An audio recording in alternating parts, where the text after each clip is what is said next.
Are you running a marathon? Oh, I could never run a marathon. Are you sure about that? A marathon? That's like 42 kilometers, 26 miles. I don't understand most people. That used to be me. But not anymore. Welcome to the Marathon Podcast. My name is Kristian Warwick. Warwick runs on Instagram, YouTube. Really happy to have you here. I'm so excited for you guys to hear this episode, but also to share with you more details about the Marathon Podcast Shakeout in Boston on Sunday, the day before the race, so April 19th, together with the Indy boys, who we are chatting with today. I am hosting this shakeout, and we're hoping that this will be one of the coolest shakeouts in Boston on marathon weekend. We are very lucky to have Never Second with us, so they will provide us with some stuff so you can get some getaways and some swag. We don't really know what that's going to be yet, but there will be giveaways from them. The first 50 people who show up will get a free marathon hat. This one, Ciela and Marathon Podcast Edition. And there will be free coffee of your choice too, everyone who's showing up. So we'll meet up at Tate Bakery and Cafe on Sunday at 9 a.m. We'll stay there for about 15 minutes, chat, hang out. You'll get the things that I was just mentioning. And then we'll do a 3-mile jog down to Charles River and back up to Tate. We will have different pace groups, and so whether or not you are running like an 8-mile pace or you want to run something like an 11-minute pace, you are good. We will try to make this something that everyone can really join. And I guess that's about it. We're gonna go back, hang out a little bit when we're having a coffee, like chatting. Also currently working on getting a photographer with us so that you guys can get photos after. Really want you all to be there. And you can go check out the Strava event. I'll link that down below to kind of let us know that you're coming so that we know how many people are there. My dream is for us to have 100 people on this shakeout. That would be amazing. So please share this with a friend. Head over to the Marathon Podcast on Instagram if you want to see that poster kind of with more information. And really hope to see you there. This episode is another banter episode with the boys. We're talking about this event. We're talking about how we are feeling before Boston Marathon. We're talking about marathon weekend. Also answering more of you guys' questions. I'm not going to spend a lot of time here. I'm going to update you quickly on my training after the episode, and also touch on why I'm wearing Solomon t-shirt right now. So thanks for being here. Thanks for listening, and enjoy this episode with the Indie Boys. Wait, if we want it. Business. Yeah. Yeah, we actually have to start by, before you jumped on, Rob, I was giving Brandon a lot of credit for his work with the shakeout here. It's been pretty good. That's one thing about BK. He's a planner, so I'll leave that to him at all times. It's been great. It could get almost annoying in terms of my planning. So I try to not do too much. I do know if I ever need a new manager, like if I have to fire my wife, BK is probably top of the list. I don't know why you haven't, to be honest, but Oh, I'm gonna be on the couch. I got one for you. All right. It makes it much easier for us in terms of all the planning here, though. Like, it's been great. And yeah, I guess we could, like, before we dive into all of that, in case some people are just listening in the beginning, we need to get that information out there about the shakeout. So first of all, thank you guys for joining and hosting it with me. That's gonna be a lot of fun. Yeah, of course. I'm looking forward to it. It's gonna be a fun time. That'll be good. Yeah. We have just landed on the location, which will be Tate Bakery and Cafe on Beacon Hill, Charles Street. So that will be great. 9 a.m. on Sunday, the day before the marathon. And if the time changes on Strava, don't worry. It's just, I don't know why I'm not able to like schedule it at 9 a.m. I've been adding 9 a.m. every day and it still says 3 a.m., 9 p.m., all of that. Don't know if it's a time difference that makes it hard, but Brendan keeps me on my toes. It's like, hey, it still says, and then whatever it says. So we'll get the word out. It'll be good. The hardest thing will be getting everybody up and safely off of Charles Street or whatever it is in Beacon Hill, where it's all cobblestones and stuff. So we can't be as we have to be more exclusive from a shakeout standpoint. We can't have a pack of like 700 people because there's no way they're gonna fit down that street.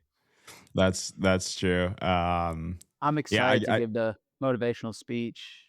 It's a great one. I've been working on it. Awesome. So will you start with that then before we start running? You'll give that speech, or will you do it after?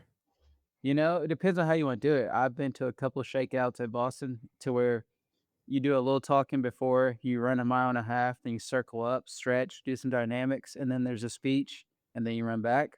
Or I can give the speech at the beginning. I'll make sure to fire up the crowd. Awesome. We'll leave that to you then. And also, I think that I don't think we talked about it, but I talked to Christine, my fiance, just before we jumped on this call. She's gonna also help us out a little bit in terms of pace groups, so that we don't have because I assume that the four of us, we might have a different pace than some others, and some others might want to run at the faster or slower pace. If someone wants to run faster than us, I'm not gonna get anyone to do that. Rob, you will probably run fast, knowing you. So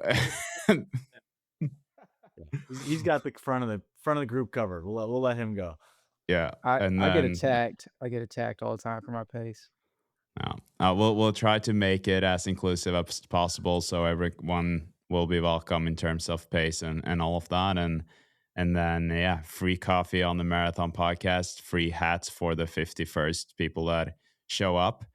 There is a limit to how many I can bring in my suitcase, so that's that. And then Brendan, you also, or you guys, I guess, like brought some another sponsor to the event, which is pretty cool. Yeah, some Never Second. Yeah, I'm not sure exactly what they're gonna ship out, but they said they'll supply us with some small giveaways and some swag. So I guess we'll find out when we get out there on what all that is and how you guys want to kind of handle that. But it's awesome that they want to be a part of this. I mean, ever since that we partnered with them through Geyers, the NG Academy, I feel like they've done a really good job in being like small and inclusive and helping us out. Yeah, it's awesome. I think that it's so good to have someone like them on the team. And it's funny because I was listening to a podcast with Life in Stride just before this call with Jess Donahue, who also was on this pod actually today. And she ran an OTQ at McCurdy now this weekend. And she was saying that she was fueling with Never Second, and that was like the best one and really easy to get down and all of that. So it's a good one, I think. Yeah, I've heard positive things just from locally, like a lot of people from our run club and like all of them. Even my dad. My dad he's been a diehard long-term goo guy for 30 plus years since. I mean, that's all they had back in the day, and that's all he's taken, and that's what he's done. And then he tried Never Second, and I don't think he'll ever go back to goo. So that's awesome. Oh. Yeah, we'll start with the Indy folks. They partner with Never Second partners with Indy Monumental Marathon too. So it's good if you train for it, train with it, then it's on course and ready for you to go in the fall if you run a Monumental. But yeah, it's been really good and been fun to get people to try it and get excited about it. Yeah. No, I appreciate all the effort from you guys' side, and also obviously Never Second joining, and we won't have like an official collab with Tate, but I think one of you guys, I think, mentioned that on one of the shakeouts before they had coffee, but that was more like just one type of coffee. we're gonna stand out. You can get whatever kind of coffee you want on the Marathon podcast. So Oh, it's you like, a baller. You a baller. Okay. I want the frappuccino yeah, you can get whatever you want. with the almond milk, not Oh, whole almond milk. You're good. Yeah. latte for Rob. Yeah. No, we really want to obviously make this a fun experience and something that you will remember and kind of just make that Sunday, the day before, even better. I mean, it's marathon weekend is great. It's gonna be so much fun, but also just gathering people. And I think that what's really interesting about this, and I don't know about you guys, but at least for me, it's that makes me a little bit anxious as well because you have no idea how many people will show up. It could be that we're like 15 or we could end up being 100. But it's like it's really hard to say. And obviously I'm hoping for the latter. I'm hoping that we will be around like 100 if that's possible. But no matter how many people show up, we're going to have a good time. Most definitely. I'm bringing Mhm. I'm bringing my teammate, and I'm trying to get my other teammate to come. It just depends Good. on his location. But yeah, the guy I'm rooming with, he's already told me he's in. So he didn't have a choice. But It's your right, is it? well, yeah. Or I was in Uber, but either way. Yeah. I love it. I'm also bringing Christine, and I'm bringing her sister and the husband and a couple of friends from Norway. So we will be a group no matter what. Right. Yeah, That's always the I've got a best. few friends already in, so yeah, we'll be more. It'll be more than just the four of us drinking coffee and going for Yeah, yeah. Which also would have been nice. If no one shows up, the four of us, we're gonna have a good time. True. Yeah. True. There will be an Yeah. autograph session afterwards too, as well. So Yeah. just Yeah. let us know. Are you bringing your cards, your autograph cards? Yeah, I could do that. I'll sign whatever. You want me to sign your Yeah. leg, arm to be fast? I don't know. Your watch. You know, that is actually a funny story. So my dad, he keeps saying like, oh, you always mention me in the podcast, and I'm gonna do it again. But he was at the World Championships one year, speed skating, and then he was not like a favorite at all, but he and another teammate, they brought like cards. And I don't know if this was common in the US, but at least back in the days they used to have like cards with the photo of them and the sponsors, and you would sign it and give it to people. And so he would have those, and the night before the race he would kind of just sign them and have them ready so he could just hand them out. And then some other teammate, some older teammate, he was just making fun of them for doing this. Like, oh, you guys think that you're going to do so well and be so popular that you're going to do this. And my dad obviously felt a little stupid. And then in speed skating, obviously, when it's outside, so like outdoor rinks, it really depends on what the weather is going to be like. And so my dad really lucked out with the conditions on, I think it was the first day. And so he did really, really well. And this was in Kazakhstan or something like that. And so it ended up with being like all the kids there thought that he was this big, big superstar. So he was standing there, people were just in a big crowd around him, and his teammate ran to the bedroom or to the locker room and got the cards, and he was just handing them out. And so I guess like, yeah, that was a cool feeling. Maybe that will be you, Rob, on a marathon Monday or maybe the Sunday. You never know. I'm not I got against some, it. I have some MG Academy stickers, Rob. If you want, you can sign those and hand them out. So it'll be a little cross collab. There we Perfect. go. I'm all for it. That's nice. How are you guys feeling before Boston? I mean, Geyer can go first. I feel great, but from a running standpoint, so I got the kind of best stretch over the last couple of weeks from the group. I mean, Brendan doesn't really count because it's a long run for him. It's a chat with dad, so we peer pressured Rob into coming out to do a half with us and beat him up some. So we're trying to get him back and ready for Boston. But I'm feeling good. So my last big long run was yesterday, and it was a good session. And what have you like? Do you still have the same goal, or what is your goal for Boston? Yeah, I'm still looking in that 225 to 227 range is the goal. So That'll be just like 535, 540 a mile, or 325, 330 a K. So Mm-hmm. ready to roll. Hopefully split it pretty evenly. And yeah, so that's Wow. good. Science, training's been going well from a pace standpoint. Last Wednesday was Brandon's birthday. And so our tradition here in kind of this area with our group is on your birthday, we go out and we steal your crowns and your segments on Strava. So you got to be Nice. careful on your birthday. You know what's going on. So I had a big workout scheduled for last Wednesday and just absolutely demolished BK's segment, took the crown, said happy birthday to him, and felt really good about the workout. So it was Yeah. good. I don't think I'll be getting that one back.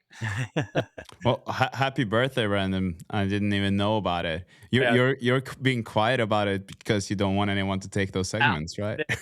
I only have like three segments and two of them were taken. So Oh, what a birthday. I Big know, four right? zero, big 4-0. Yeah, right. Tell it my emails. Okay. Rob, how is your training going? Man, it's going. Life is life. Running's running. It's cool. I mean, the middle of training, uh, pretty sure from what everything I was looking into, I was coming down with some reds, and it's more. I mean, it's more dominant in female athletes. But with me, uh, I don't eat enough. That's always been a problem with me as far as like the eating disorder and things like that. So I was struggling. Uh, like everything was hard. Running easy was hard. Waking up, and I thought it was just like, I thought I was going through it a little bit just because my dad was dealing with cancer. But he beat that and he got the all clear. And then I thought my mood would jump up and it just wasn't going. Like I was down in the dumps. And so I increased my calories by like at least 1,300. It's still not enough, but like 1,300 a week. I mean, a day, and everything took back off. It was like I'm back. I found my groove again. So everything has been good.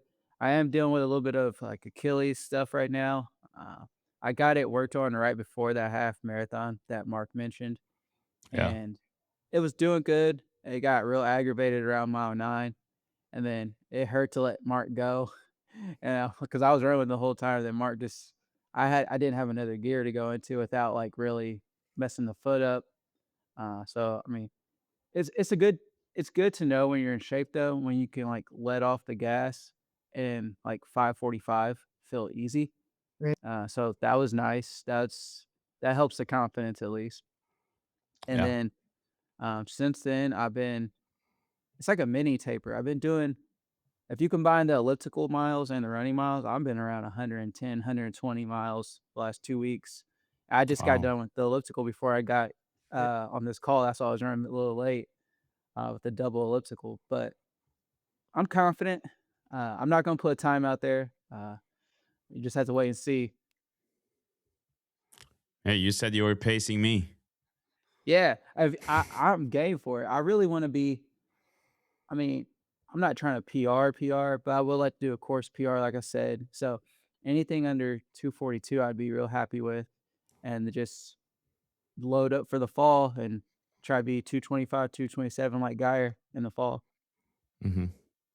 Nice.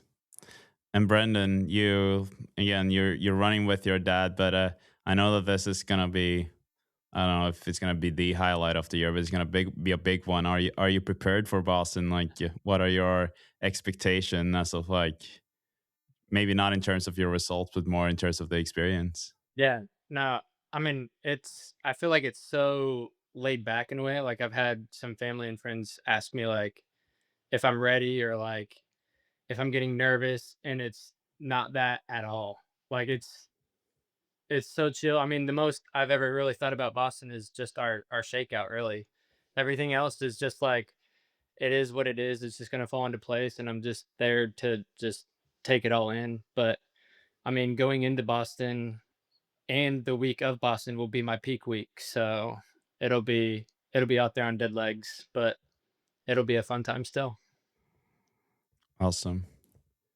Rob is throwing some shit in the chat here while you are talking. I don't know if you can see it because you're on your phone, but has to do with having a lot of beer before you finish. That's just put it that way. Rob will have one. He'll have one drink drunk it is. So Two. Yeah, you and your dad are gonna be tracking us while we're racing, and then we're gonna go back and get cleaned up, get a drink, and we'll all be tracking you guys to be ready to celebrate at the finish line. So it'll be good. Yeah, it'll be a while. you better be ready to I- play catch up, because I'm gonna try to be like 4 or 5 deep. All right, gonna party years in the middle of the run. I'll have more than you.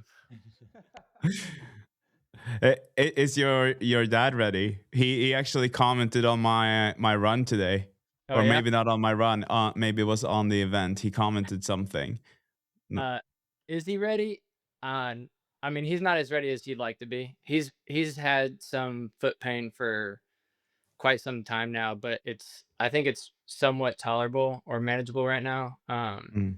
He's been going to a buddy of ours that's a foot doctor, and he's been kind of getting that looked at and some medicine and stuff. So right now, he has no goal. There's no time goal or anything. It's just to go out and have fun and just enjoy it as well. So I think right now it's just to get through that finish line. He's got another race lined up after Boston, actually. So we'll see how that goes. He wants to do Indy Mini. Okay, nice. Which I think I don't know if Geyer's doing it, but Rob and I are doing it as well. But we'll see how that all goes, because obviously if his foot ends up backfiring on him, then he might have to hop on my back and do some piggyback rides. Sounds good. It will be a hard day for you then if that happens. you just have to ask him to wait until after the hills to jump on your back. Yeah, there's that like big like camera banner at the top, Heartbreak or wherever it is. That's what I want to see on that video recap is pops on your back for you guys for a series of photos just for like 20 steps. Going like over the hill, get a little video, and you see him. Yeah, you can see where it's at. It's got the whole like they got a whole like bridge for the cameramen up above. They're up there taking pictures of you. Oh, perfect. Yeah. How I want to ask you guys about the half marathon that you did too, because we're gonna do a quick recap of that. But before we do, while I remember it, what are you guys racing in? Like, have you decided already? Mark, you are part of the Puma project, right? Yeah, they gave us the option of the Deviate 4 Nitro Elites or the Fast R3s, and I'm gonna go with the Fast R3s. So they worked well for CIM last December and this half that we recently did, and I ran a half PR in them last September too in the fall. So I like them. The colorway that they got is kind of sick for everyone's in Project 3. So I don't know when we're allowed to like share about it, but I said they did a good job. So it'll be cool to post that, and I'm sure we'll be big targets for folks. Like I know people are gonna be, let's go run, like this guy got gear from Puma, let's go run him down. So it'll be good to stand out.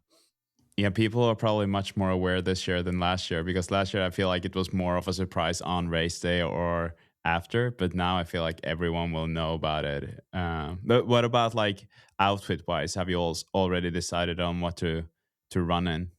Yeah, they sent a singlet and a pair of half tights, and the half tights are like the pro set.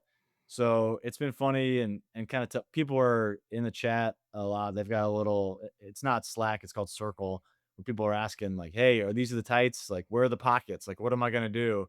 But Oh, yeah, right. it's like, hey, they build all this stuff for the pros who are used to getting bottle Yeah. service and everything. So like, I'll probably have one of those little Nathan like nutrition belts or whatever that you can shove the gels in to have. Someone said I could try to get someone to sew pockets on it, but I'm not going to mess with that with 2 weeks to go. So it's just the Puma kit to race in. So, and you got to wear it to be eligible to win the prize money for setting a 3-minute or better PR. Cool. Rob, Mr. Fashion himself, what are you running in? I'm debating on what color headband to wear. It's either gonna be purple or white and purple.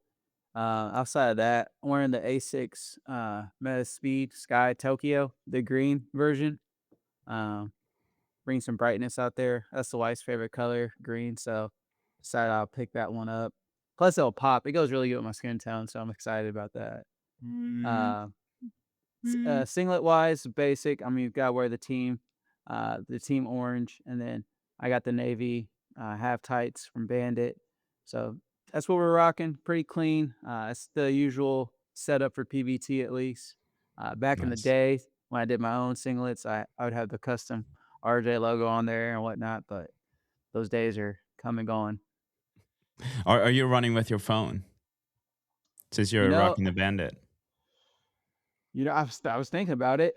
Well, it depends on what the temperature is. If I see the temperature the night before and it's gonna be bad, I'm just not even gonna try. I'm just gonna run with the phone and go IG live with it. Mm-hmm. Forecast Because looking that's good. 2 weeks out. It says Really? 40, low of 44, high of 54. Oh, So I'm running 215. looks solid. I will have to we'll have to emphasize that. And I saw someone else commenting too. Like, if you're not from New England, just know that whatever you see today, That's it. don't you have no idea. And also, it's like I remember last year, because I would say last year was a pretty good day. Some people said it was a bit too hot, but it was pretty good. But the wind the day before, it was like so much wind, and the fact that there barely was any wind the day after, and I feel like that's just pure luck. And you could the weather forecast could tell you one thing, and then you wake up and it's totally different. It's so unpredictable. Yeah, Boston was super cold the day. So when I ran in 2024 and it was super hot, it was cold the next day. It was perfect race weather the next day. I was so mad about it. Yeah, no, it's hard. What about you, Brandon? What are you wearing for the marathon?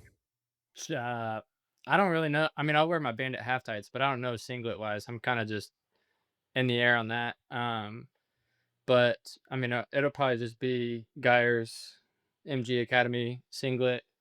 But shoe wise, I'm actually a buddy of ours is we're kind of like part of the I guess the street team for rad running. Yeah. So a buddy of ours got that going, and they actually just delivered yesterday. I think he sent us a text, delivered yesterday. So gonna pick those up sometime this week, give them some test runs. And the whole plan is, I mean, I assume I like them. I've put them on before, but haven't truly ran in them. So plan is to run in the rides and kind of rock those and document it with pops out on the streets. Cool. Can you say something more about those shoes? Because I know that you were mentioning them in our chat, and I also saw the photos. But what are those? I haven't even heard about them.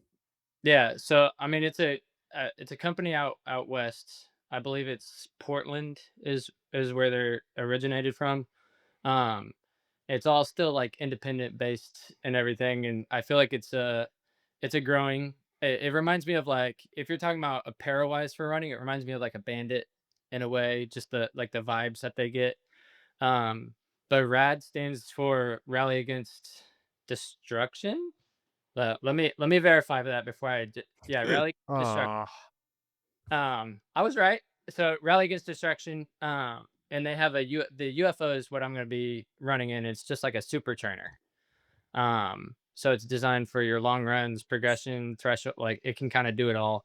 Um, there's no plate in that. It's just a super foam, and it's like, uh, I think it's got like an 8 millimeter dropper and something like that. So that's the main one that I know about. We're trying to like I said, we got like a little indie street team that's up and coming, so we're gonna try and promote it and kind of get that rolling out here in Indy a little bit and see how that launches. Cool. There are so many new brands showing up now. Like, I don't know if you're following Matt Fox, but like he's been in China now for the last week, just looking at uh, new kinds of shoes. And then you have Kip Run that was just launched in Norway, and I think it was fairly recently also launched in the US. And it's just it's so interesting because I feel like for years we've been it's been so established, right? You have those big brands that people stick to, but now all of a sudden people are actually more open to trying new things, which is it is kind of cool. Yeah. Yeah, Go ahead, go Rob. ahead. Kip Run just actually released over the weekend at Heartbreak. So I saw that as well. And then I did see Matt Fox's, and I run in the 361 brand for Easy Day shoes. I have a couple pairs of them, and I absolutely love them. And then I had a teammate that had their racing shoe about a year ago, and I've actually thought about getting a pair of trainers, like their nylon plated ones, Hmm. for speed sessions. Because I mean, I love the Easy Day shoe, and the price of their plated shoes are so much cheaper. So I wanna give that a go. Nice, yeah. I am like I've been Solomon has sent me quite a lot of shoes lately, which has been fun to try out. But it's really hard for me to, especially now, to leave Asics. Like I've this year I've kind of fallen in love with it, and also nothing is official at all. But like working with Sydney Marathon or like making that series, Asics being less sponsor, it's just like there are some things there where I think that it makes more sense to to be more dedicated or loyal to ASICs. And yeah, it's really interesting because you can try so many different things, but it's also nice to stay true to some, just to not have. I don't know if you guys have felt that, but at least for me, sometimes you end up just having you keep thinking all the time like, okay, what shoes are better, like, oh, there are new shoes there, maybe they can elevate my performance, and then it's like at the end of the day it's about running, it's not about buying all the shoes. So Most definitely. mhm. What's your plan for race day? Well, I'm running with Metaspeed Edge Tokyo, also green ones, Rob. So the nice, they're waiting for me at Kristian's mom's house. And then I need to ask you guys what your thoughts are, because I got the speed suit from Bandit, and like when I got it, I was still, running, aiming for the 238, and I was like, it's fine. Like if I run fast, I can wear this like with confidence. And now that I'm not feeling as strong, I'm like, is it still okay to wear a speed suit, or should I just go with something more neutral? Because it's kind of like it's screaming, "Here I am!" Right? Like it's a little bit more like that. I mean, Well, for me, confidence is key. I mean, you wear it, you own it, you do it. I mean, I'm all about it. I mean, I'm nobody. I was nobody when I came out to start running, and I made my own logo from the jump and put it on my stuff. All my singlets had my logo on it, and I kind of felt like that as well. But there's so many people that would hit me up on IG after my races and be like, "Yeah, that's actually dope. Like you make running look cool." And like even a lot of my guys don't run. I mean, it's not big in the African American uh, side, and they were like, "Bro, you rock that." So I mean, I'm go for it. Uh, Yeah, cool. but you had to deliver. You need Yeah, to deliver. exactly. That's the thing. That's the thing. You go go out go there, for go for it, but you have to run fast. you go out there and run like a 305. No disrespect, you gonna get clowned. So just Yeah, I was just gonna say he won't be the slowest person in a speed suit, like, so it'll be all right. Like that's true. yeah, he's it's gonna true. have room. So, That's true. What but do you it's think, just like Brendan? it's going Oh, back sorry. to speed skating days, right? You'll just feel Yeah, comfortable. It'll make you feel yeah. good. So, That's true. Yeah. Now I am definitely considering just running in that one. But there is actually something to that, Mark, because for me, before I had any relationship to running, I was like, that would make the most sense when I'm competing, when I'm racing, to wear something like that, because we were always competing in things like that. So anything that is a little bit loose, like I'm even struggling to run with my hat like this, because that is less aerodynamic than backwards, Right. right? Like, yep. because I grew up with that being definitely a thing. They would work on the fabric on the top of your hood of the suit to make that a bit more aerodynamic.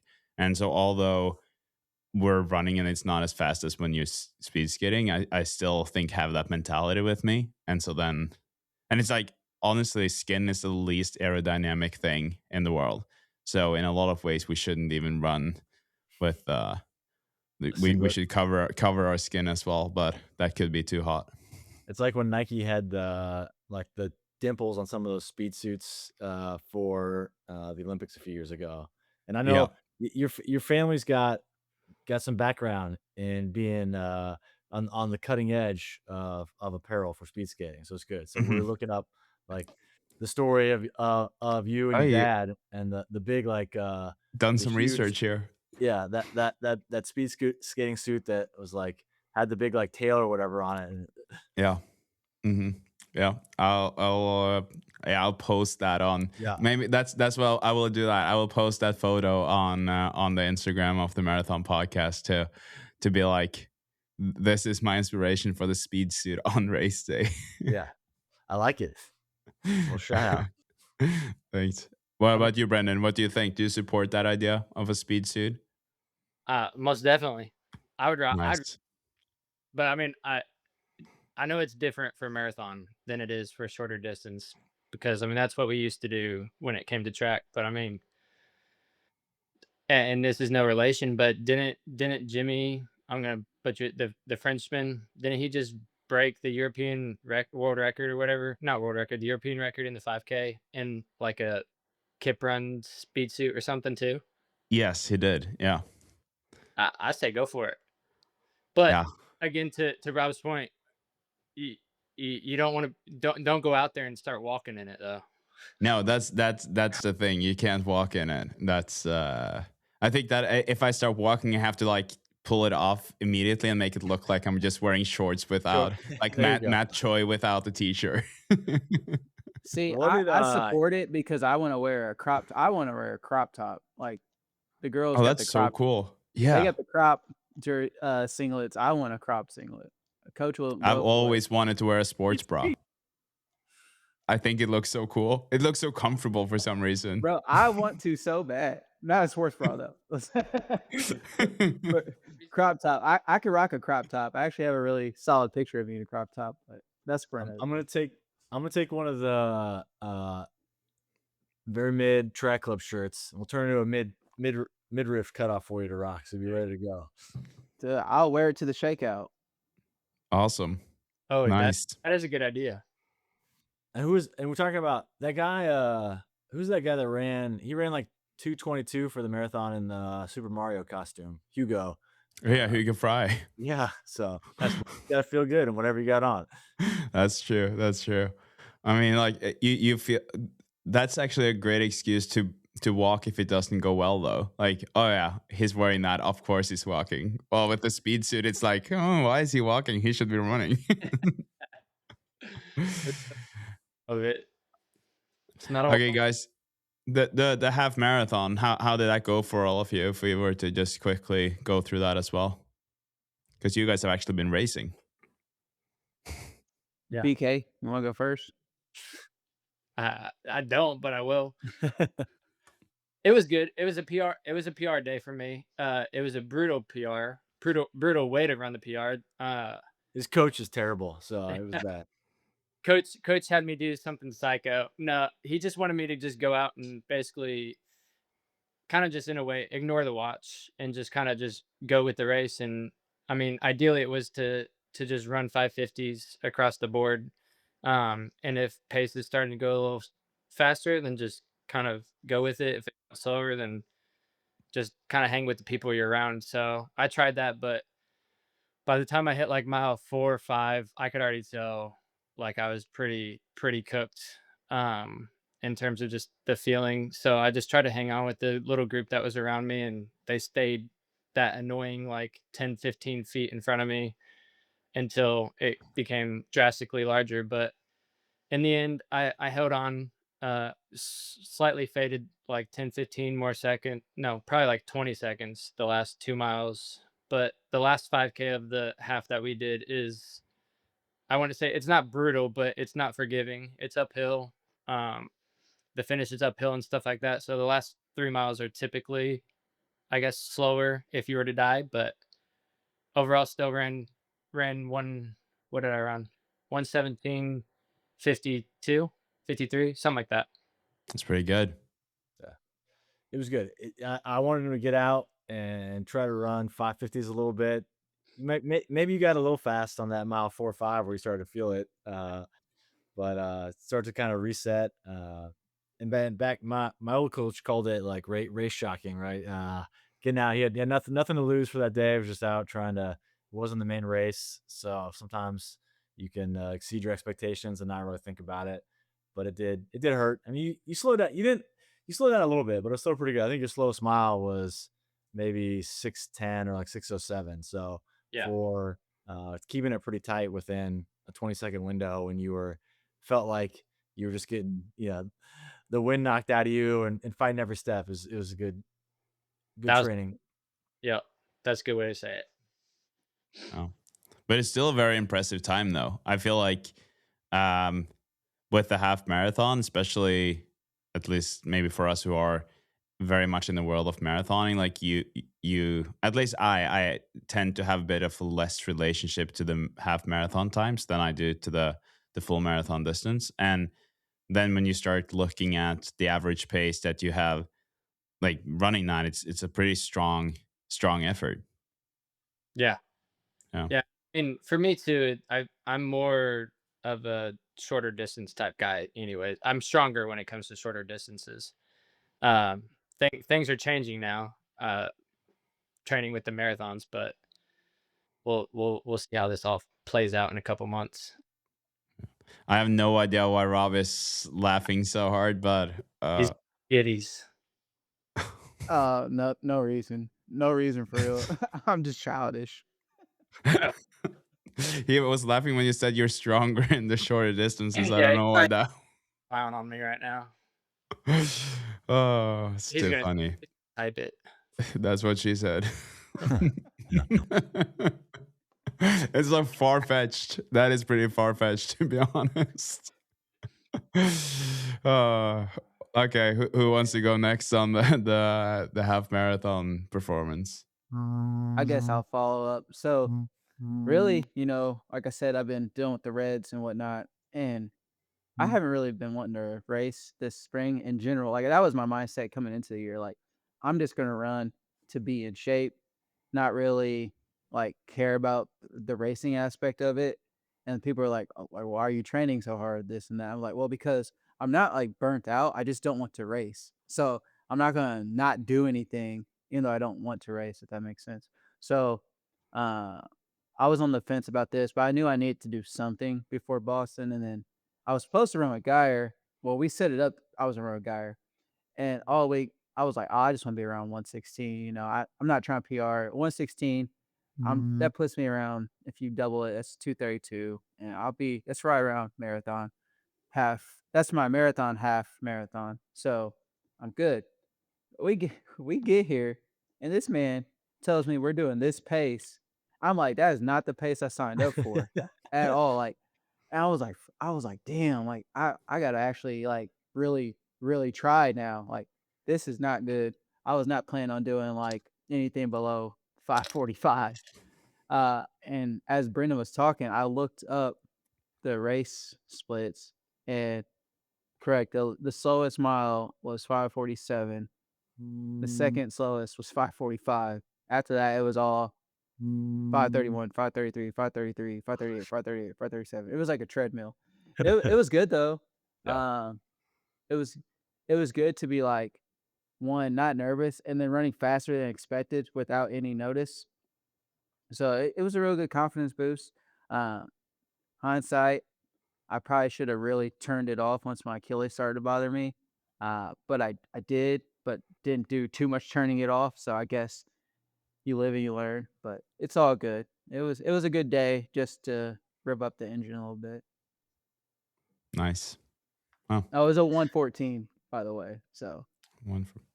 It's impressive when you were planning on 116.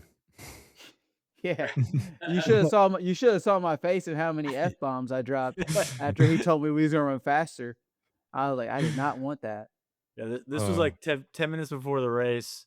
we're in the area, just like I'm pinning my number on, and he's asking like first mile, and I was like, I think we want to go like 5:35, 5:40, and he just starts, like hands go up. He starts. George's there. He's like, this guy, like I can't stand it. So, but we started out pretty chill. We were still like 20, almost 20 seconds, 15 seconds slower than that. So we were talking and just kind of messing around for that first mile. So we giving ourselves some. Yeah, I went from 5:45 to 5:38 to 5:31 after the 3 miles. So It's like honestly, Tom. It's like Thomas Knobs. Do you see that? He went out and he was trying to run to 11:30 at McCurdy, and then he ended up running a 2:09:24. That's So awesome. it's like I would say that his performance is a bit stronger than yours, though, Rob. But it's still, funny though because he sprung this on me, and then the whole time he's telling me, "Hey, Rob, we're hot. Rob, we're hot." I'm like, "Oh, fuck it, we're going. We're just Yeah. gonna keep going." oh, too funny. So how was your experience with it, Mark? Yeah, it was good. I felt good. I wanted to kind of run right under 5:40 pace. So, but wanted to start slow and then like close, especially the last 5K. So we got locked in, and it really was 5:30 lows for 4 or 5 miles. Every mile we click, and I was just kind of sitting behind Rob. I said I was gonna lead, but every mile was like 5:31. So I'm just sitting back there trying to sag off and like pull us back into 5:40. But Rob and a couple other guys from his team were around, and they just kept rolling. So I was like, well, I'm just gonna tuck in. We'd pass a mile, and he'd be like, "Are you coming up here?" I'm like, "No, I'm good. Like we're supposed to be slowing down." So uh, Rob and I were together with that group. Really, yeah, like you said, through 9 miles, and we ran the same race last year. And about mile 8, Rob left me in the dust and went on and ran a PR and had a great day. And I was just kind of hanging on. So this year, it was a little bit of tables turned. He said, "Hey, my Achilles is hurting." And I'm like, "All right, well, I'm gonna go chase these guys." So he's like, "All right, see you later." So I took off. I was hoping I'd done a workout earlier in the week that was 6 by a mile, and I run the first 3 in like 5:34, and the second 3 miles at 5:24 pace. So I was hoping to be able to kind of run that last 5K in the low 5:20s. Didn't quite have that. It was still ended up being like 5:30 flat. There's a guy that we run with around here that I was chasing and just out of reach for the last like mile and a half. I could just see his jersey, but couldn't close any more ground. So I was just getting frustrated. And then I was sprinting hard. You come up a hill and turn, and I could see the clock, and it was hour 13, like 40 something. So I'm just hauling, trying to be like, all right, I want this to say 73 minutes when I'm done. So I finished, and paper ticket said it was 1:13:59, but the official online results say hour 14:00. So it was all right. That was max. I want to be able to close faster. I didn't get the 73-minute half I wanted, but it was a good group. We had it was fun to be able to actually spend a couple miles with Rob, because we run a ton of easy miles together, but not a lot of hard stuff based on our kind of workout groups and schedules. So it was fun. But Oh, cool. Good job, boys. You guys are in shape. So you mentioned earlier not feeling fast. So what's up with you? Oh, well, when did we have the last recording? I don't remember when that was. February sometime, I think. You're yeah, you're battling sickness. Yeah, and that turned out to be some kind of iron deficiency stuff, and so it just took forever. And then just as we were ramping back up, and I was like, I think I texted John, being like, "Hey, now I'm ready for the next week. This week felt good. We're kind of back."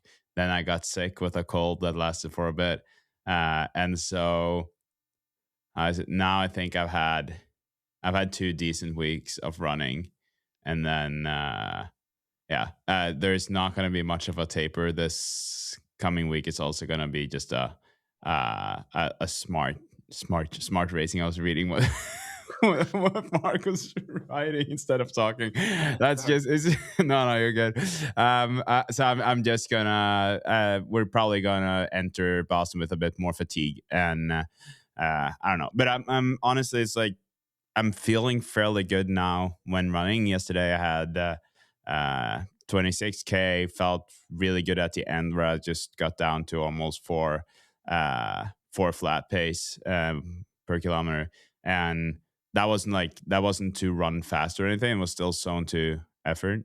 So I think that I can surprise myself, but I'm also heading to Boston or going into it with a bit less expectations than I had originally. And yeah, I do think that I should be good in, or should, that's the wrong word. I think I'm good enough for a sub 250 marathon still in Boston, but that sub 240 that I was aiming for is not happening. And then we'll just see what it's like on Marathon Monday. I'm usually much better come race day than regardless. So yeah, we'll see. But I think that the thing about Boston is that it's gonna be fun no matter what. I don't think it matters. It's kind of like what you're doing, Brendan, of running with your dad. It's just like Boston is gonna be an amazing experience. It doesn't really matter if you're racing or not. And I obviously have only done it once, and I was happy with my result last year. So I don't know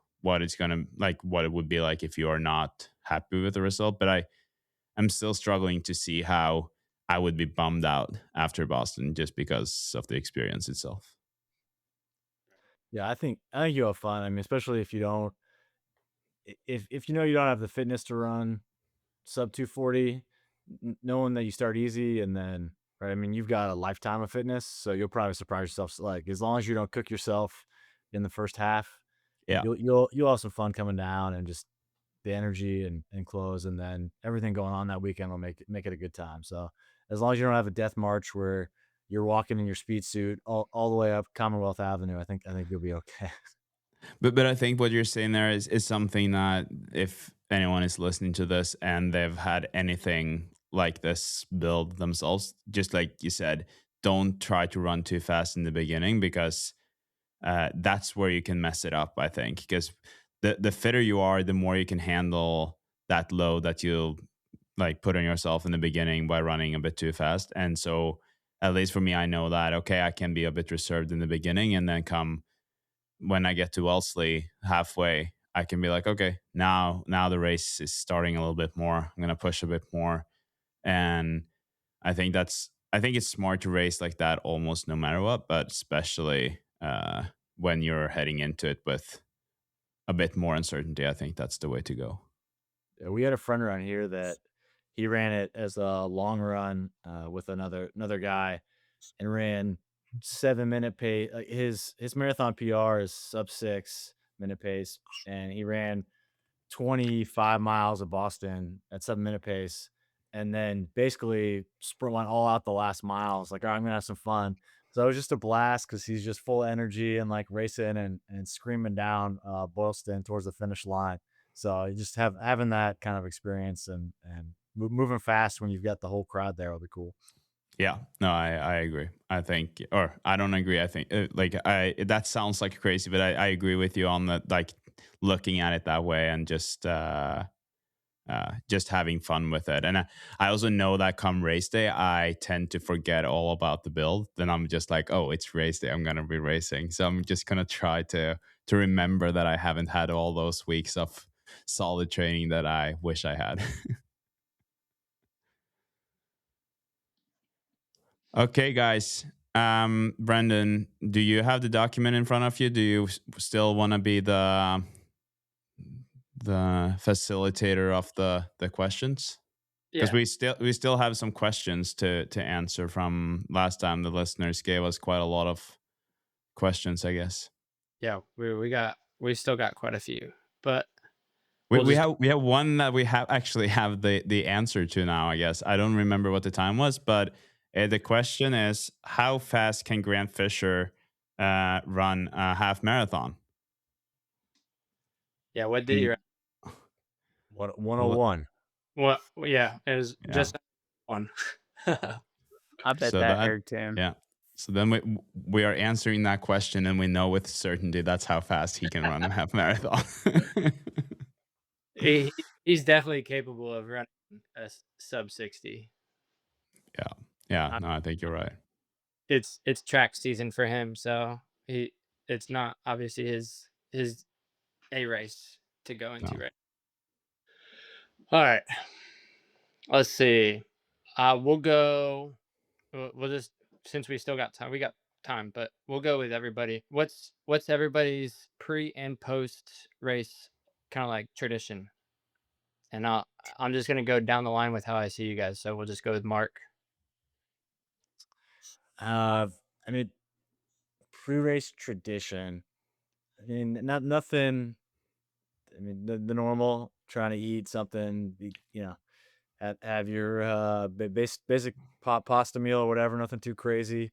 Um, my big thing from a discipline standpoint is, switch from beer to NA beer like 2 weeks out. So work on taking your beet juice and doing all that, making sure and get a cup of coffee. And uh I So you have had your last beer. yeah, I've had my last beer. Yeah. So the next beer I have will be at the finish line of Boston somewhere. So Damien. Nice. so that's a good motivator too to get to the finish line. Yeah. So that's pre-race. I'll go back and read. Like I said, I got all those books. I'm a big kind of running nerd. I'm collecting those, and kind of how I think about coaching is just kind of reading stories and kind of the science on it. So I'll go back and read a couple books. Like my coach's book has always been good because he talks about racing New York and racing specifically Boston, which will be fun this year to reread and get his perspective and ask about kind of how it looks on the course. So, and then post race, I mean, just taking some time off, not sweating it and trying to celebrate getting to another finish line, eating and drinking a little bit too much, high fiving people, being excited for folks that have done well, and then going back and reevaluating kind of what I want to change or tweak the next time I get out there.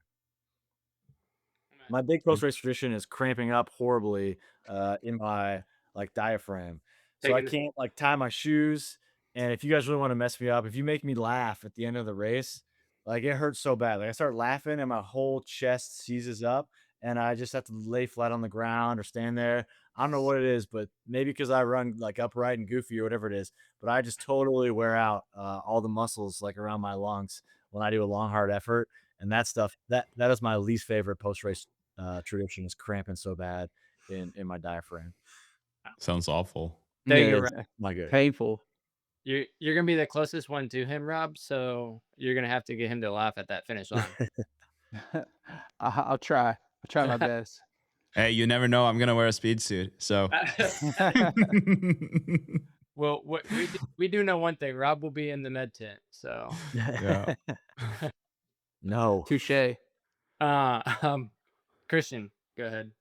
Yeah, as of if I think about the days before, I think that I'm not doing anything that stands out. The one thing, and that's an advice I got last year, was to kind of start eating, like actually having more gels and a little bit of just candy in the afternoon after like 4 or 5 p.m. instead of having like a lot of food stuff. So like having a proper dinner at 4 or 5 and then being done with the biggest carb load part. I'm working with a nutritionist now, so we're I guess she will tell me what to do on the days before. I told her that I want to just experiment then and see, like use her experience with that.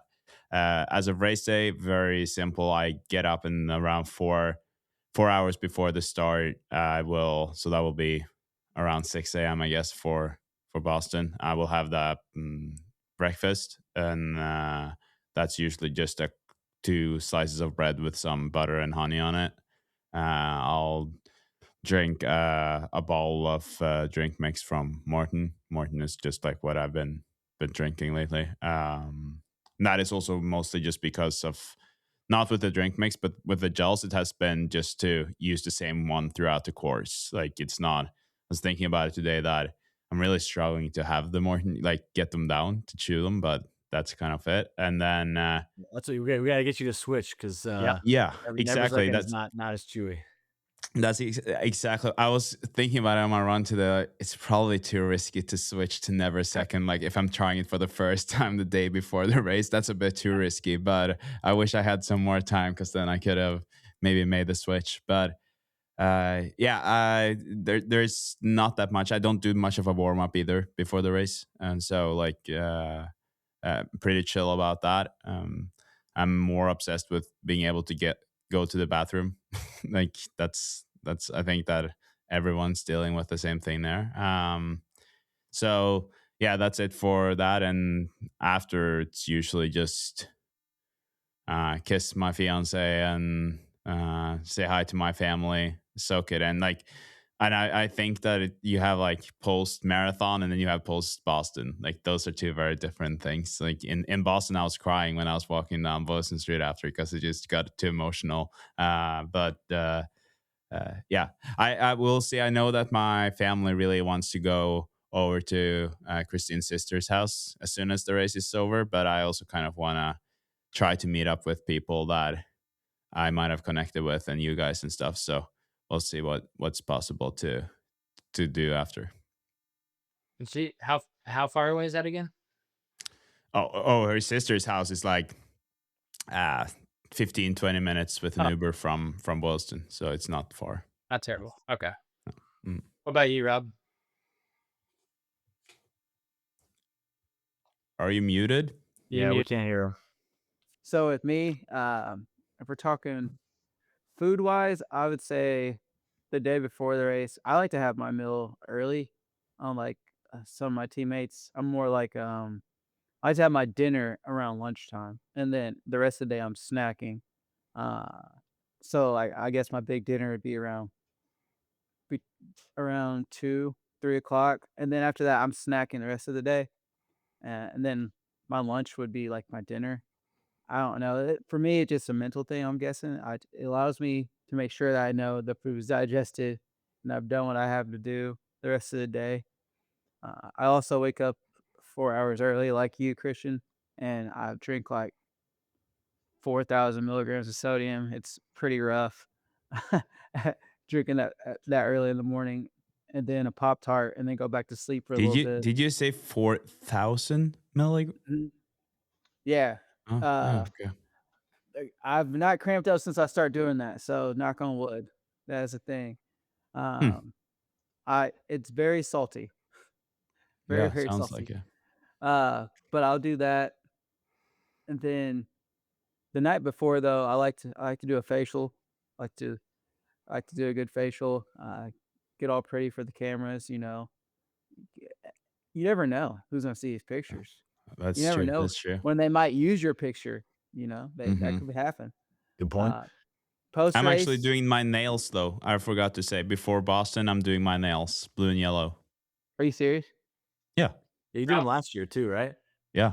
Yeah. I'm not against that. I've actually thought about doing that.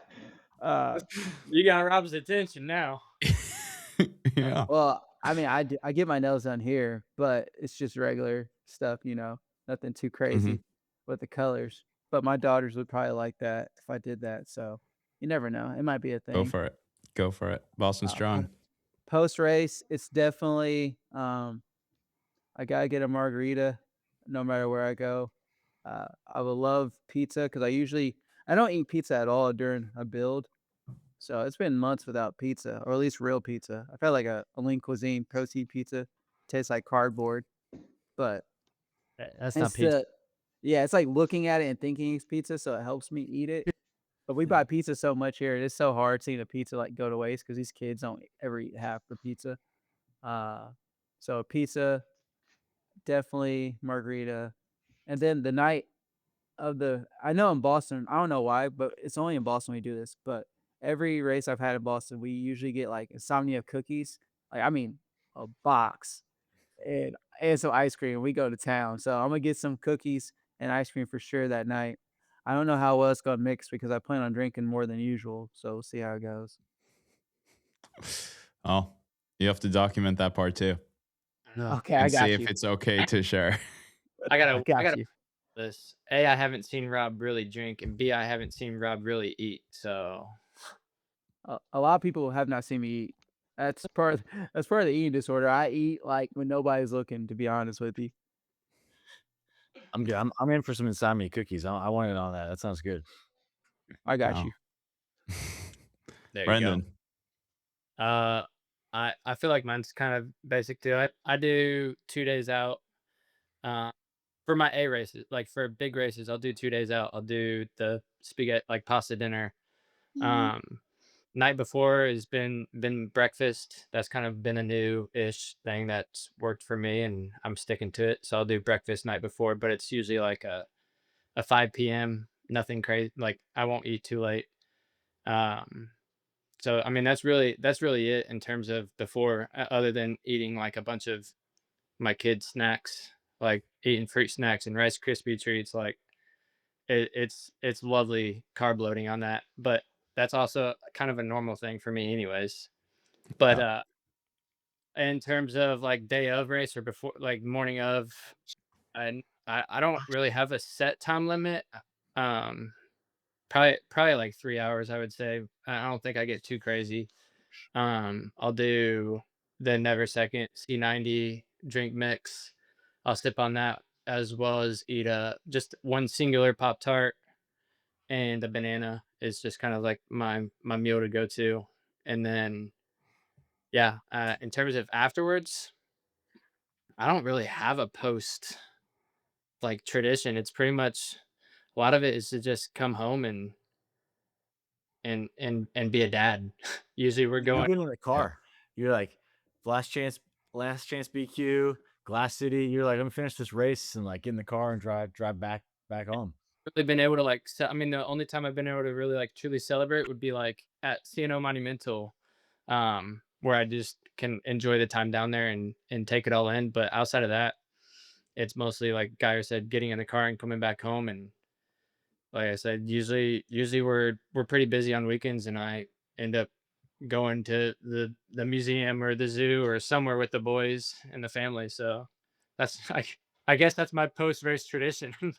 Sounds nice too. uh, but yeah. Um, let's Let's go. let's try to go through them a bit quickly, Yeah, just so we get to cover more of them. Why don't we do one question each? So you that just works. give one to whoever you think will answer that question the best. Let's go with uh Geyer. What surprised you most about your first Boston Marathon? My first Boston Marathon. I think the start it is like it's just downhill and packed. So it's intense at the start. So you're jammed in there, and it's like going down a roller coaster. Okay. Yeah. And then Christian, ooh, w- you've answered this, I feel like, on a past podcast, but we're gonna bring it back up. What's inspired you to get into running?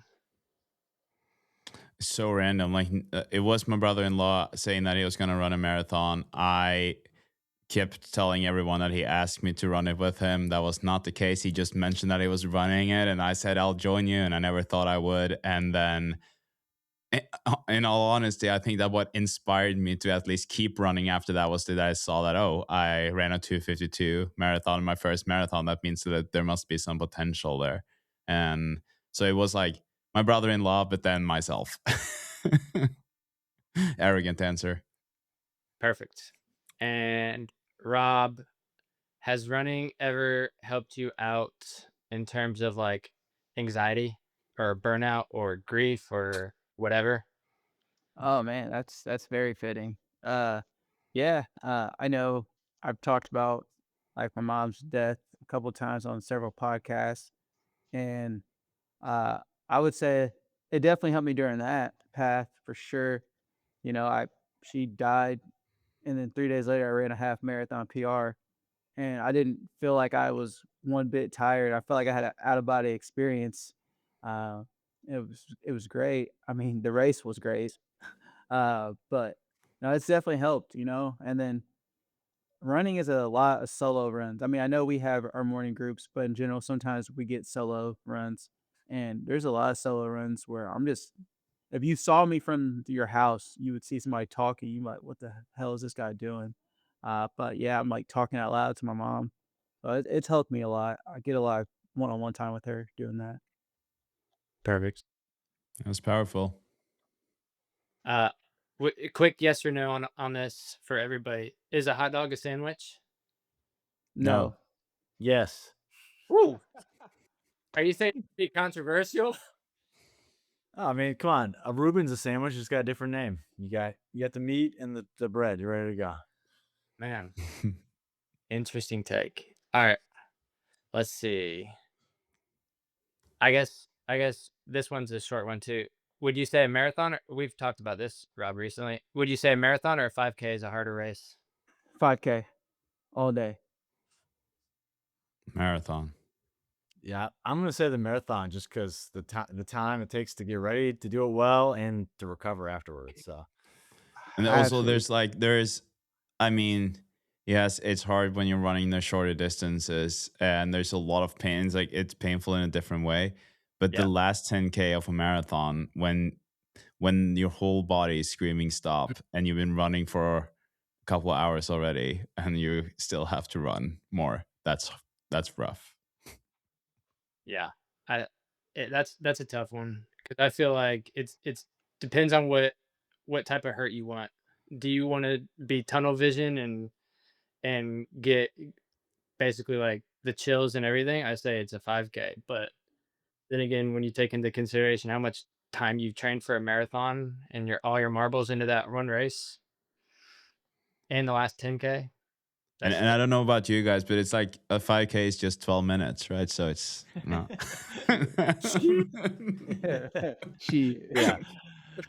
Plus or minus 10. All right. oh. Let's see. How about we'll go back. Geyer advice for new runners starting to run. Brand new runners.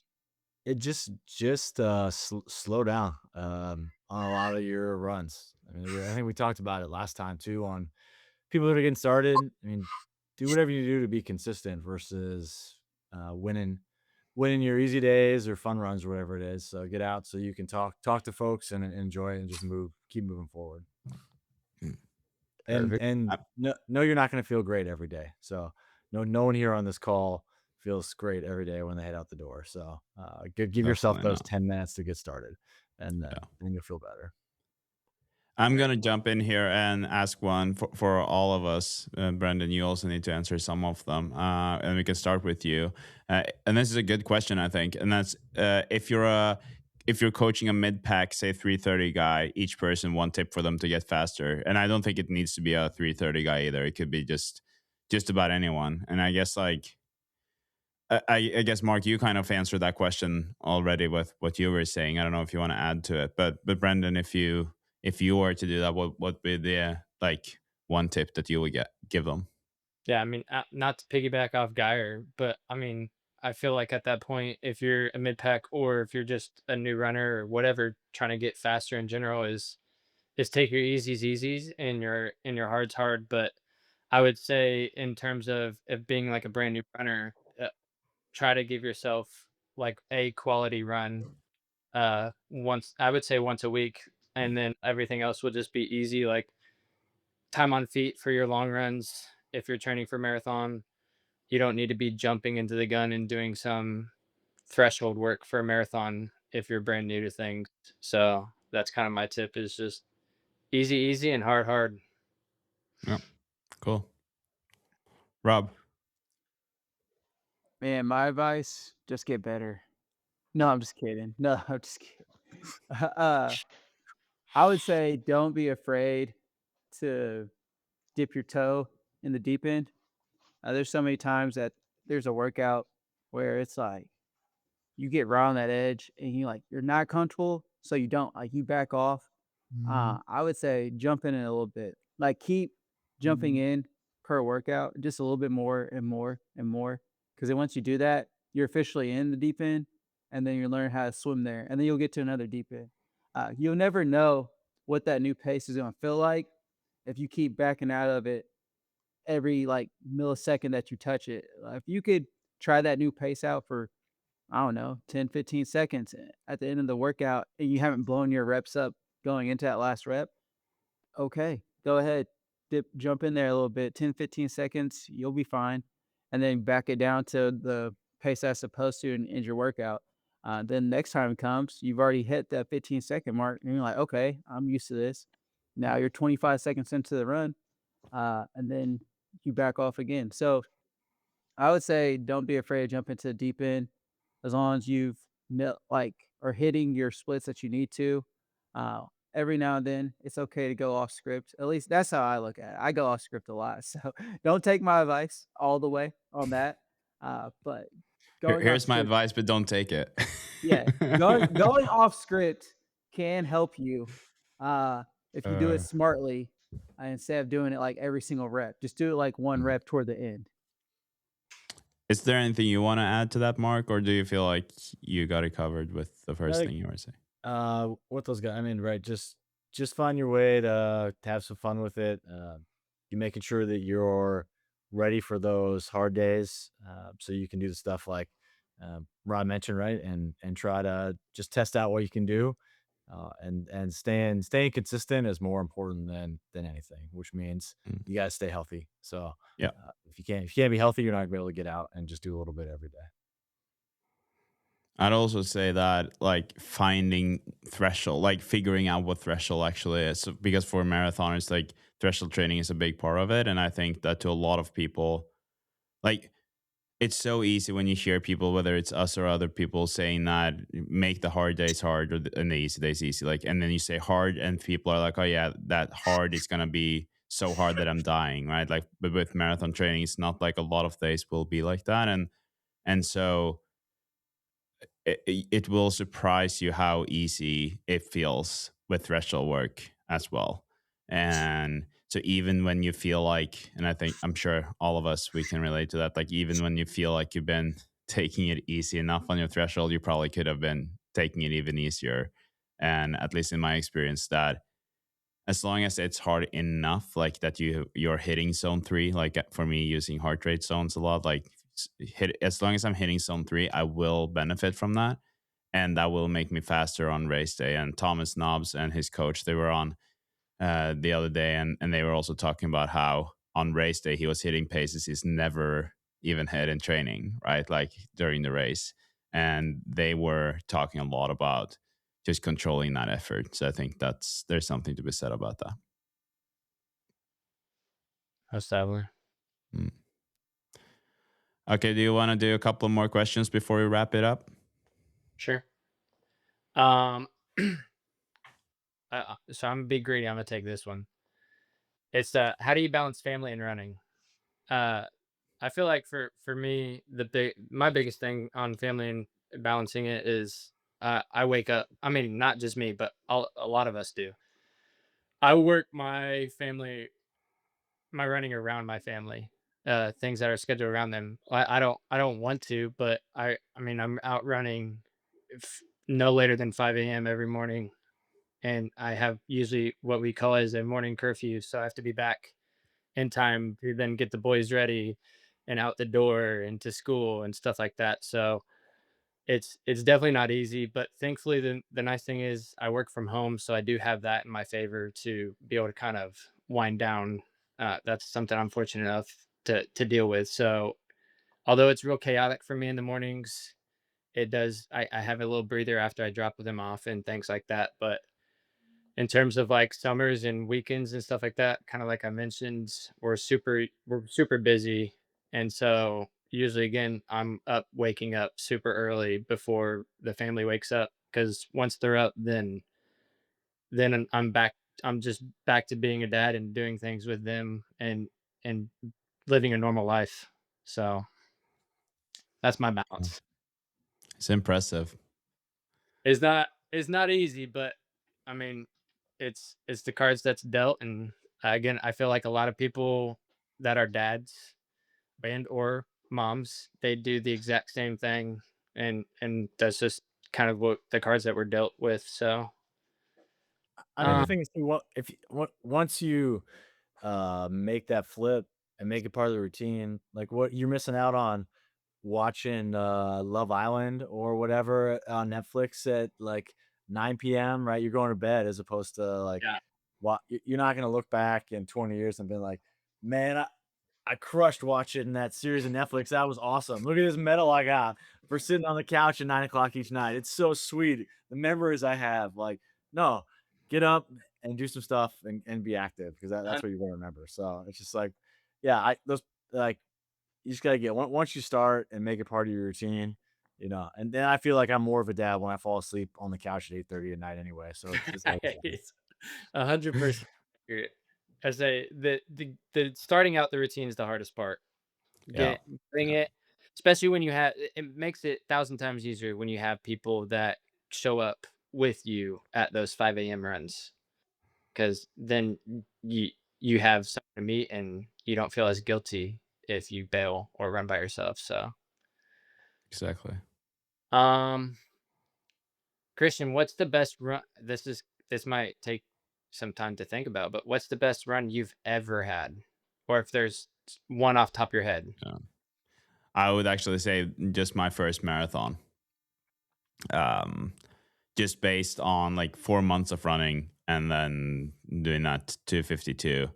Um, just like looking back at it, I think that everything around it, not one thing is the race, but also everything that was leading up to it. I must have done things right. And I think that like looking back, I had less high intensity than I've had later on. But I'm obviously a better runner now, but I just still I still would say that one, I think. And it could be that if you gave me more time that I would have something else to say, but that's the first thing that I thought about. Yeah, I mean that's a pretty big feat in itself. Yeah. Um, where we at? We got some more time. Yeah, I have a couple of more minutes. I'm trying to actually keep these episodes a bit shorter now going forward because I think that some people would want them to be a bit closer to an hour. I've been letting them just flow and just be like, okay, let's do 2 hours every now and then. But I think that it's yeah. I think it depends. If you're on a long run, then you appreciate these long ones. And then Yeah, if you're on a shorter run, you're like, oh, I'm not gonna finish this on my next run. touche. Yeah. All right, let's see here. Um, what? Let's go. Who we at now? Rob? What's the hardest moment you've ever had during a run? And you're muted. There. Ah, oh man, the hardest meal I ever had during a run. Or Well, what'd you say? at least a hard moment. You don't have to choose, obviously. No, That's what well, she said. yeah. Boom. Uh, the hardest one would be monumental 23. Yeah, monumental 23. I want to say it's been the whole thing was a jumble, but my mom, of course, she was in the hospital that time before she passed, and this was at the start of everything. So the race was in October that year, I want to say, and everything happened with her on October 1st. So I did all my doubles and everything at the hospital. I would run while she would take a nap. I would train through all that, and I remember getting to the start line. We was in the elite corral leading up to my mental. I was doing my strides. I look at my wife. I was like, man, I do not want to be here. Like, I do not want to race. This is stupid. I just want to go home. Like that was the first time I ever just like lost my edge. Like, fuck, I do not want to race. Like, I need to go home. And coach doesn't know this. And he yells down, elite athletes head to the crowd. I'm walking up. She looks at me. I was like, well, we're here now. We gotta do it. Uh, so coach would ask me if I'm good. I said, yeah, I'm good. He doesn't know anything. He doesn't know that I've already been crying. I don't want to run. And I start the race and I just boom, snap back into reality. So I'm good. Next thing you know, mile 21 it happens, or mile 22. Uh, yeah, mile 21 or 22. That's what happened. And I got passed by a teammate. And he's past me and I'm crying. I, I'm ready to cry. Like I've lost it. This is the first time in a race I've lost my edge. Like I usually pretty good at locking in, staying locked in, definitely during a race. I'm like, man, I'm about to DNF. Like I don't want to do this. And I don't know what happened, but like the mile marker clicked off and just snapped back into reality. And I finished the race, still PR'd, but man, I've never been so down in the dumps in the middle of a race before, and I was like this close to DNFing. So I'm glad I didn't. And then I was able to take the medal, go to the hospital, and deliver it to my mom. And the thing is, at that point, she was so out of it, she didn't even know. She just looked at the medal like it was a foreign object. So that was kind of sad. But it was nice to be able to deliver her the medal at that point. So I was like, if she could fight through what she was fighting through, all the rehab and the brain surgery and whatnot, like I could figure out a way to finish these last 3 to 4 miles. Oh, Yeah. oh, that's nice. Let's see. Let's just wrap it up here with good. that. That was a good one. Yeah, it's a good one to Oh, end it damn. with. You got That's to a end on a good sad one. note? No, we're Outside of that, we're it's awesome to be able to do that and Yeah. share it with you. yeah. I think it's great. I think it kind of shows what I don't know, that you can combine something very unimportant with something very important. It's nice. Next time we are talking is probably gonna be in Boston. We're gonna Yeah. finally meet in person, which is nice. Yeah. Yeah. I'm weeks. actually heading to Boston this week. So on Saturday we're heading over. So that'll be fun. We'll warm up the city for you guys. Not too much. What the- Not Please, too much, please don't. You stay Let's stay chill. till next week too, I assume. Sorry? I said I assume you're staying there all the way through next week, and Yeah. when you go back home. Wednesday after the race. Yeah, so that'll be nice. Have to get home and get married. Hey. Hey, good dubs. Yeah, Nice. right. Bigger, better things. Yes. Boston's like your bachelor party too, so we're ready to go post race. Yeah. I'm Could always you imagine I'm always that? Bachelor I'm party after always the race? I'm always struggling to drink any alcohol after the race. So we'll see. If I'm good at fueling during the race, maybe I will be able to, but usually my stomach is hating me. I'm pretty weird myself. I don't like people are like, oh, I'm always thinking about food during the race and like what I'm gonna eat after, and I can't wait. But I can't actually like eat for like a couple like I might be able to snack on something, but I can't really eat like for at No. least an hour, No. hour and a half. Same. It's Same. not gonna work. We'll give them a half a beer and some ice cream and cookies, and that'll be the party. So they'll be ready to go. Give me some goldfish. I'll be cool Yeah. too. Well, I can't wait to see you guys. We're gonna do a proper job on promoting this shakeout, and hopefully a lot of people will show up. I can't wait, and thank you again for your time on this. I've been loving these banter episodes. I think that people are liking them too. It's been a lot of good feedback on them, so it's fun. That's I hear good. positives on my end. Yeah, Thanks a except lot. for when So you were you shitting meet on in cross person. country skiing, then you were not so Yeah. popular. But I was IOC reported it, so my account was almost actually blocked from Instagram because of it. So they shut it down, deleted the post, and we're still going, but not with that post. My apologies. No, it was not your fault. It was me stealing their content, stealing a clip of Klæbo running up on skis. Hey, thanks guys. See you in Boston. Another great chat with the boys. Can't wait to meet in person. I keep forgetting that I haven't actually met these people in person. I think that's the same with a lot of people that I'm going to meet in Boston, that I feel like I know so many of you guys very well, and then we've never actually met. So can't wait for that. Quickly, before we end this conversation, or sorry, this episode, I am leaving for Boston tomorrow. So very close to leaving and very excited to go.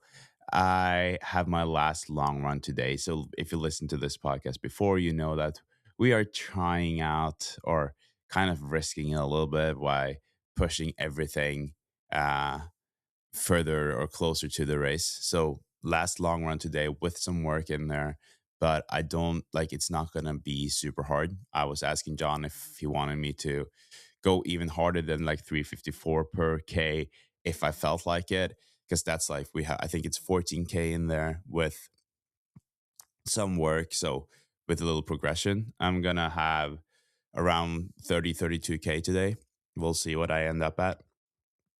But yeah, been feeling pretty good. Had a workout on Tuesday where I did 90 seconds on, 30 seconds off, where I was running like the average. Yeah, that was for 6K. Average pace for the whole 6K with the like rest, or it wasn't rest in between. I was jogging, but with that was 3:45 or around 6 flat per mile pace on average. So I was kind of surprised that was how that went. Yeah, I am starting to get more and more optimistic, feeling better and better on each run. So that's good. Um, and then something exciting today, as you can see, I'm wearing Solomon. Very stoked because yesterday when I got home from a dinner, there was a big box waiting for me here. And Joachim from Solomon, Norway, who's becoming a good friend of mine, he left me a lot of gear, including these super shoes from Solomon, and I'm gonna try them on today. I'm very excited to see how they are. I kind of doubt that I'll use those in Boston because I've been training the whole year with the Asics Metaspeed Edge, and I don't want to risk things like that just before the race. But it will be interesting to just try these on today.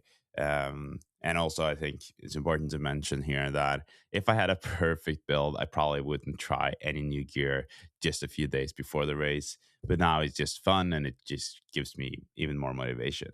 Anyways, love this outfit that I got. Like, got this t-shirt, several shorts, and fast socks. These shoes, several other shoes. I've been trying on some other of their shoes as like shoes previously because I got some a few weeks ago. Very impressed actually with the quality and the feeling of the Salomon shoes. So can't wait to keep trying that on. And I think that there's a reason why we see like professional runners like Jimmy Whelan signing with Salomon for the roads. So yeah, just quickly want to mention that, not sponsored, or I guess sponsored in the way that I got it, but no official contract or deal with them. Just excited to try it out. Thank you so much for listening to the Marathon Podcast. On Monday, we're having Polly Kuhns on. Can't wait to chat with her, hear how she's doing heading into Boston. And yeah, I'll talk to you in the next one. Thank you again for being here. I really, really appreciate you. And please join our Shakeout in Boston.